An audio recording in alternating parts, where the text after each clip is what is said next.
नाहर, शीतल को हल्दी लगाओ।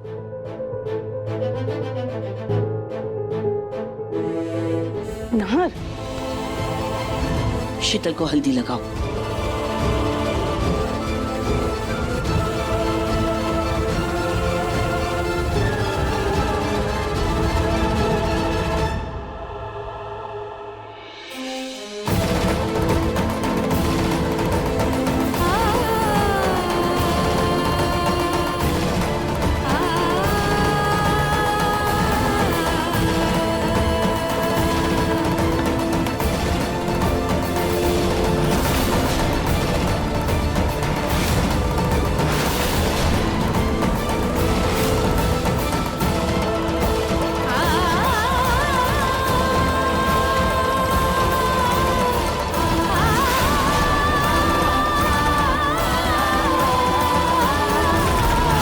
खाटू जी, क्या आपकी यही मर्जी है?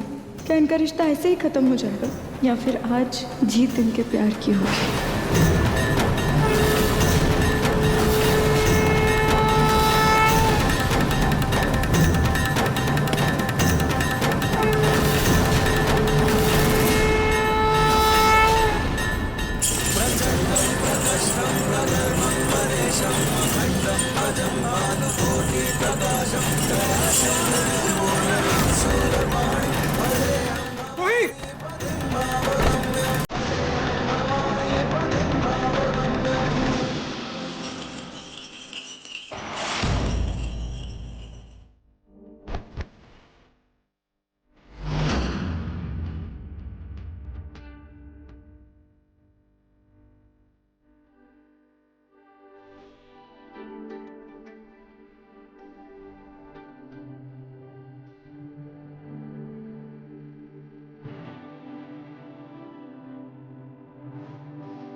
अनजाने में ही सही, नाहर जीजू और रोहिणी ने एक दूसरे को हल्दी लगा ली। मतलब खाटू जी इनके रिश्ते पर कभी आँच नहीं आने देंगे।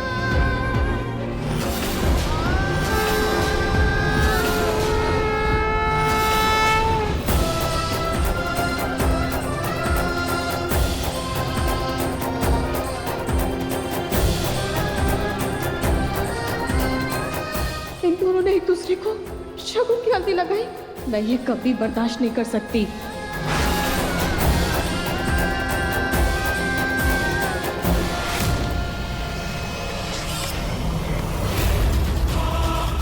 अरे शीतल, ये मेरे नाहर जी के नाम की हल्दी थी। इसे पोंछो, इसे पोंछे से हटाइए। क्या करूं?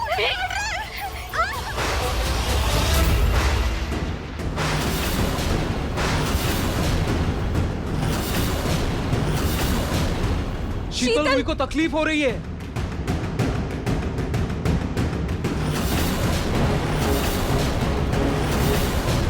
मुझे मतलब नहीं है, ये हमारे नाम की हल्दी है। इनके गालों पे नहीं रह सकती, इनको पोंछना होगा। इन्हें पोंछना होगा। शीतल शांत हो जाओ। शीतल,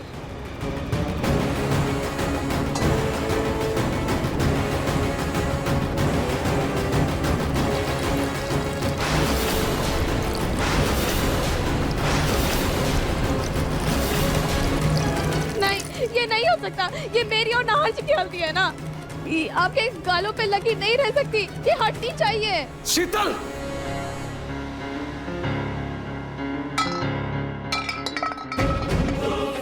स्टॉप इट शीतल, पागल हो गई हो क्या?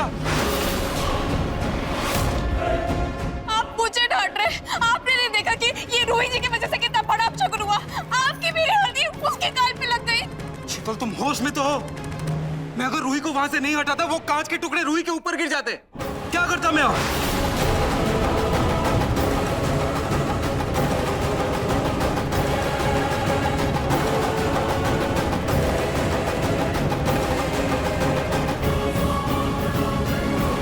किसने फेंकी ये बॉल? हाँ, किसने फेंकी ये बॉल? कहाँ से आई ये बॉल यहाँ?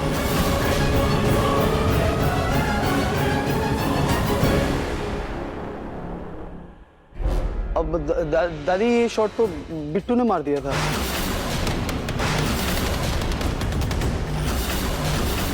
क्या फूफा जी, इतना क्यों झूठ बोल रहे हो? मैंने कहा मारा, आपने तो अभी मेरे हाथ में बैठ दिया है। दादी वैसे भी अभी अपशगुन हो ही गया तो इस हल्दी की रस्म को हम यही रोक देते हैं। क्या बात कर रही हो जूही तुम? ये अपशकुन कुछ नहीं होता। और वैसे भी कांच का टूटना बहुत बड़ा शुभ संकेत है ना समदन जी? हाँ वो पूनम जी सही तो कह रही है। कोई अपशकुन नहीं हुआ है। आज जो भी हो रहा है ना सब शुभ ही शुभ है। हाँ ना, तुम जल्दी से शीतल को हल्दी लगा दो। हाँ बेटा स्पर्श। हल्दी लगानी है तुम्हें।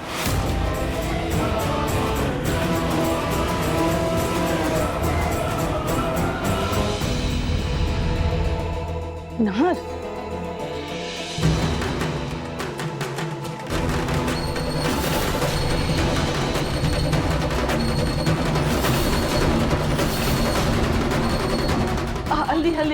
हल्दी की रस्म पूरी हो गई है ना बच्चों? अब तुम लोग अपने अपने कमरे में जाकर ना नहा लो और मेहंदी के लिए तैयार होके नीचे आ जाना। चल रूही, मैं तुझे तैयार कर देती हूँ। अभी मेहंदी संगीत शुरू होनी है। समर दामाद जी और पिंकू अकेले कितना डेकोरेशन संभाल लेंगे, उनकी मदद करो। और फिर रूही के साथ मैं हूँ ना। वैसे भी वो अभी नहाएगी धोएगी और उसके बाद मैं तैयार करूंगी उसे। उसकी जिम्मेदारी मेरी। तुम बाकी का काम देखो। हैं?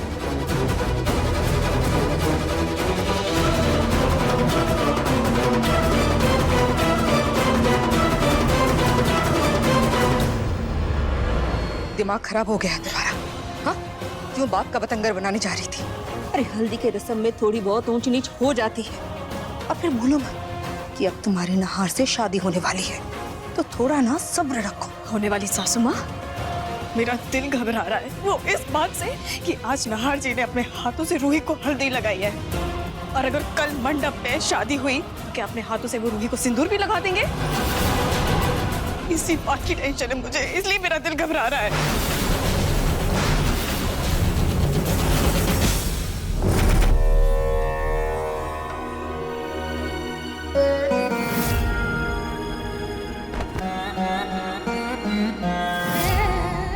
जी, आज हल्दी के फंक्शन में जो कुछ भी हुआ उससे मुझे इतना तो समझ आ गया कि क्या भी नाहर जीजू और रूही के रिश्ते को बचाकर उनके प्यार को जिताना चाहते हैं। खाटू जी, मैं इतना तो जानती हूँ कि रूही ने शादी के लिए सिर्फ और सिर्फ दादी की तबीयत की वजह से हाँ किया। और शायद नाहर जीजू ने भी गुस्से में आकर उस शीतल के साथ शादी करने का फैसला लिया, क्योंकि मैंने देखा है उन्हें, वो खुश नहीं है शीतल के साथ। अगर वो खुश होते तो इतने महीनों तक उससे दूर नहीं भागते। खाटू जी, मैं क्या करूं, मुझे समझ में नहीं आ रहा। पता नहीं उन दोनों का बच्चा कैसे हो गया। नाहर जीजू तो शीतल को अपने कमरे में भी नहीं आने देते ना, तो वो उससे शादी कैसे कर सकते हैं? और तुझे उनका पास चाहे जो कुछ भी हो, मैं बस इतना जानती हूँ कि नाहर जीजू का खुशहाल भविष्य सिर्फ और सिर्फ मेरी बहन रूही के साथ और किसी के साथ। अब बस मुझे कुछ ऐसा करना होगा जिससे वो दोनों खुलकर एक दूसरे से बस एक बार बात कर सके।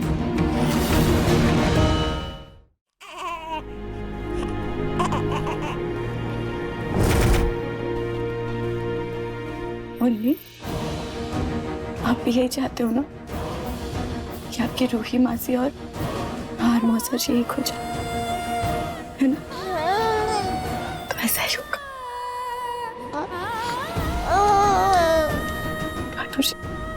प्लीज, अगर उन दोनों के मिलने की जरा सी भी उम्मीद है ना, तो उस उम्मीद के लिए हमें कोशिश जरूर करनी होगी। हम कोशिश जरूर करेंगे मुन्नी।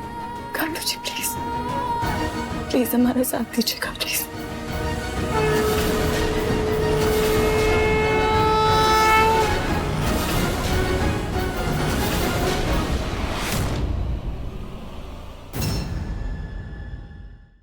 मन सुंदर रात 8 बजे दंगल टीवी पर।